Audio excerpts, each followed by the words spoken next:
guys, and welcome back to Thoughts at the Mic. It's your girl Ashley, and in today's video we are going to be talking about how to set boundaries in relationships as well as maintain them. So if this is something that you're interested in, then stay tuned. Before we get started, don't forget to like, comment, share and subscribe, and I'll be bringing you guys more similar videos. Do let me know in the comments below what kinds of things you'd like me to discuss, and I'll try my best to get those out to you. So just to get stuck in, my first tip in terms of boundary setting is have a really good understanding of why you'd like to set those boundaries. So for example, you may have noticed that you're going above and beyond in your relationships and it's not being reciprocated, and it's time for you to regain some balance. So that would be a really good opportunity for you to set some boundaries and actually communicate to people what it is that you'd like them to do more and less of in order to achieve healthier relationships. And I guess knowing your why for why you'd like to set the boundaries would be really good for you to remind yourself, particularly in times when it's really difficult to assert yourself or when you have those difficult, uncomfortable conversations. Number 2, I would recommend using I statements.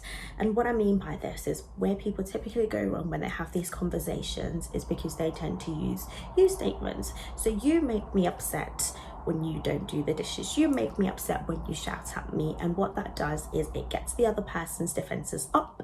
And what we want to do is we want people to listen to us, and we want people to understand where we're coming from. So what would be recommended is using I statements. So flip that on its head and say, I feel upset when I'm shouted at. I feel like this when this happens. And what that does is it displaces the blame and actually just focuses on the behavior or the certain thing that you'd like the person to change, and they're actually more likely to hear you, and they're more likely to take on board what you're saying. And having said this is something that needs to be practiced. Things aren't gonna change after one conversation, so you need to keep practicing it and finding different opportunities of actually sometimes bringing this back up if needed.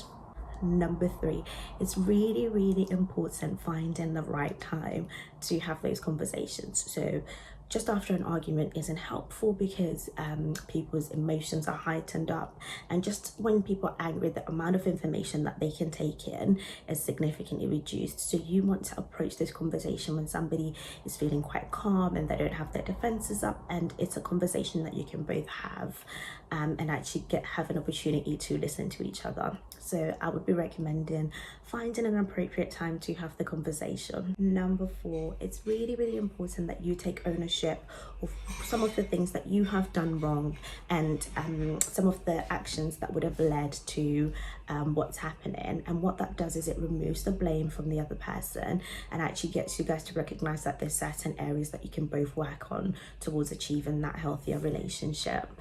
Number 5, it's really important for you to follow through with any of the things that you have said or any of the boundaries that you have set. So if you've told somebody that as a result of the way that they're acting and how they've been relating to you, you're either going to do more of something or less of something, it's really important to show the other person that you're going to stick with that. And what that does is it gives them a message to say, this person is really wanting to make this work, and they're doing their bit, so I need to do my bit as well.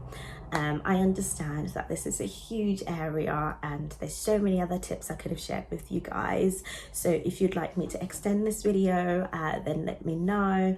And yeah, I look forward to seeing you guys in my next video. Take care, bye.